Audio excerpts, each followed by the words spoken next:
many women at the coast, no matter how hard they fight, from the life of prostitution there seems little room for escape.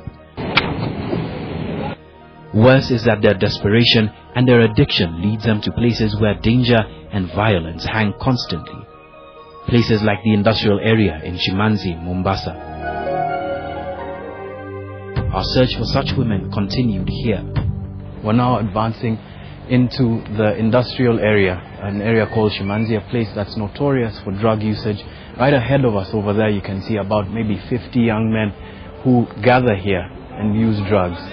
They're very suspicious of us, and as you can see the actions as we come in and we approach this area mean that they're very violent behavior here.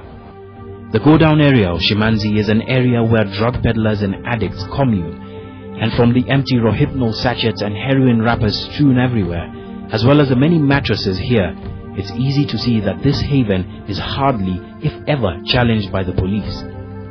It's also a place where some of the most violent acts of abuse against women occur. Yet when we arrive here, we immediately spot a number of women here. We go after them. Now at the end of this corridor, we believe we'll find some women who also come here to use some drugs.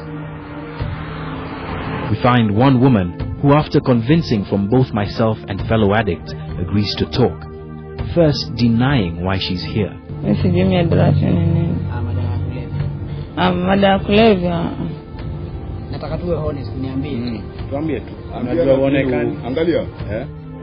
Eventually though, she lets her guard down. We ask her whether she has ever slept with a man for money to feed her habit. Her answer?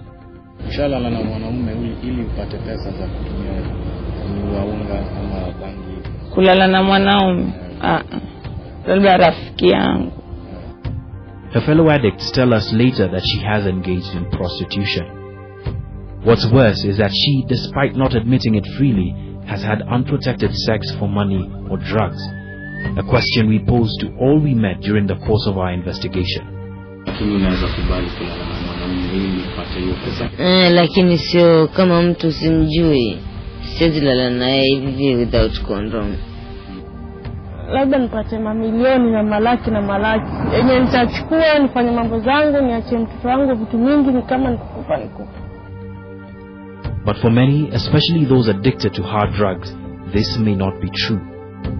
Under the Nyali Bridge, we meet a number of drug addicts. They're so hardened that they inject heroin right into their system, and so desperate for help that when we ask to film them as they take drugs, they quickly agree. The story of one of them in particular caught our attention.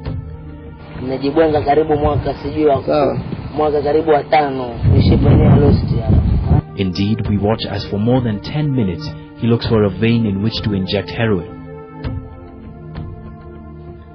Then, as he and his friends converse about he used to share needles, he responds, No.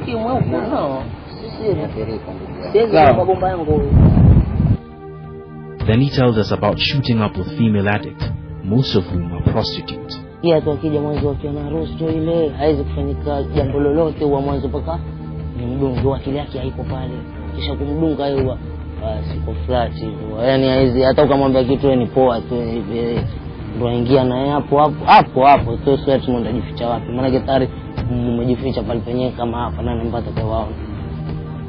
Unakula ngoma yako unamaliza poa unatumia kondom wapi? Hakuna time kutumia kondom nyama kwa nyama. Despite knowing his HIV status for over a year, this never stopped him. Tumelala nao na wamepata ugonjwa ukimwi. Yani nakwambia zaidi kama si 10 ni 10 na. The police seem to be no help either. Police night patrols to curb prostitution are either ineffective or short-lived or adding to the danger prostitutes face. In Likoni, we found that the trade of drugs is both open and dangerous, casting a long shadow on any prospect of change in the situation. Here we found the Likoni police station standing right across from Sona Primary School, standing as a testament to the inability or reluctance to fight drug abuse.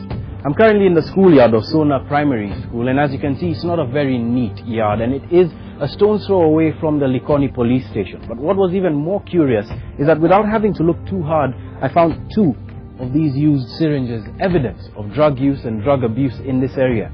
In fact, area residents tell us that drug peddlers ply their trade just behind the walls of Sona Primary School in plain sight of police officers. And in the fight against the movement of large amounts of drugs, officers in the anti-narcotics police unit are highly corruptible.